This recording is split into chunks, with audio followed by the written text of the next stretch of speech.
மாலை மாறுவதுதான் இந்த ஒரு செய்தி. தமிழக முழுவதும் உளவுத்துறை அதிரடி வேட்டை.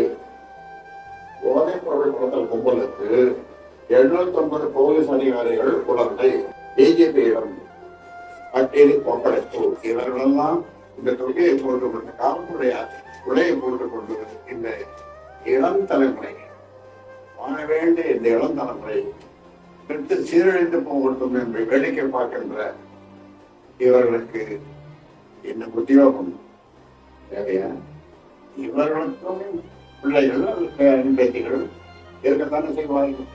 அவர்கள் அது கெட்டு போக மாட்டார்கள் என்பது கெட்டு போகக்கூடாது.